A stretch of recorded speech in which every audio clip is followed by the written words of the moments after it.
Hello guys, welcome to Sumanth talks. అయితే మరి రామ్ చరణ్ గారిది వ్యాక్స్ స్టాట్యూ, సో దానికి సంబంధించి అన్ని పనులు అయిపోయినాయి అనమాట. ఇప్పుడు ఏంటంటే ఫైనల్గా లాంచ్ చేయడం మాత్రమే పెండింగ్ ఉందన్నమాట. అయితే ఇప్పుడు రీసెంట్గానే చరణ్ గారు అలాగే వాళ్ళ ఫ్యామిలీ అంతా కలిపి మనకి యూకే వెళ్ళడం జరిగింది. ఎందుకంటే అక్కడే మ్యూజియం అంతా ఉంటుంది, అక్కడే లాంచింగ్ కూడా చేస్తారు. సో అందుకని చెప్పి వెళ్ళారనమాట. ఇదే ప్రాసెస్లో ఏం జరిగిందంటే చరణ్ గారు ఒక బ్లేజర్ వేసుకొని, సో లోపల ఒక వైట్ షర్ట్ వేసుకొని, సో లాంగ్ హెయిర్, సో అంటే ఒక కంప్లీట్గా ఏదో గ్యాంగ్స్టర్ లుక్తో అయితే అక్కడ దిగడం జరిగిందనమాట.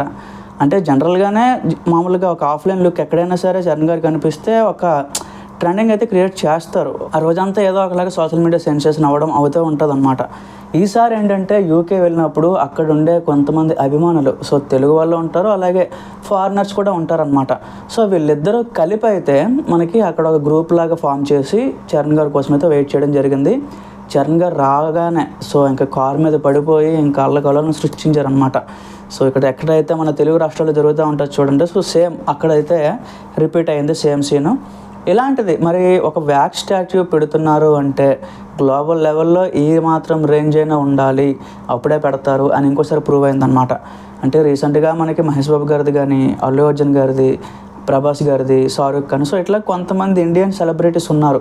అందరిదే పెట్టరు గైస్, ఎందుకంటే ఎక్కడైతే ఒక గుర్తింపు వస్తుందో ఏ దేశంకి వెళ్ళినా ఒక ఫోటో చూపించి ఈయనెవరు అంటే చెప్పగలిగేలా ఉండాలి. అలాంటి పర్సన్స్ని తీసుకెళ్ళి మ్యూజియంలో పెడతారు. సో ఇదేంటంటే ఇంకో స్పెషాలిటీ, ఇప్పుడు పెట్టిన ఈ విగ్రహం అట్లీస్ట్ ఒక 300-400 సంవత్సరాల పాటు అలానే ఉంటుందన్నమాట. సో ఎక్కడ కూడా చెక్కు చెదరదు. భవిష్యత్తులో కూడా చరణ్ గారి పేరు ఇంకా అలా గుర్తుంటుందన్నమాట. సో చాలామంది మాట్లాడుకునే రోజులు కూడా వస్తాయి. ఇది ఇంకా అఫీషియల్గా లాంచ్ ఇంకా చేయలేదు, ఇంకా కొన్ని గంటల్లో అయితే చేస్తారు. అది చేసినప్పుడు మాత్రం ఇండియా అంతా సెన్సేషన్ అవ్వడం పక్కా గైస్. మన దేశంలో నేషనల్ అవార్డ్స్ ఎలాగో అక్కడ బయట దేశాల్లో ఇలాంటి వ్యాక్స్ స్టాట్యూలు ఇవన్నీ ఆ లెవెల్ అనమాట. ఇది అయిపోగానే మళ్ళీ త్రిబుల్ స్క్రీనింగ్ అయితే వెళ్తారు. దానికి సంబంధించి సపరేట్గా అయితే వీడియో పోస్ట్ చేస్తాను. బట్ ఇప్పుడు వ్యాక్స్ స్టాట్యూ ఏ టైంకి రిలీజ్ చేస్తారు అసలు ఏంటి అని ఎవరికైనా కన్ఫ్యూజన్ ఉండొచ్చు. ఇదేంటంటే గైస్, మెజర్మెంట్ అంతా కంప్లీట్ అయిపోయిన తర్వాత అక్కడ ఉండే హాలీవుడ్లో కొంతమంది గెస్ట్లను కూడా పిలిచి అక్కడైతే అన్వీల్ చేస్తారనమాట.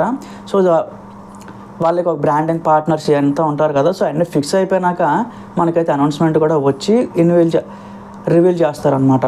సో అదంతా రాగానే నేనైతే పోస్ట్ చేస్తాను గైస్. మీరు నా ఛానల్ సబ్స్క్రైబ్ చేసుకొని రెడీగా ఉండండి. Thank you.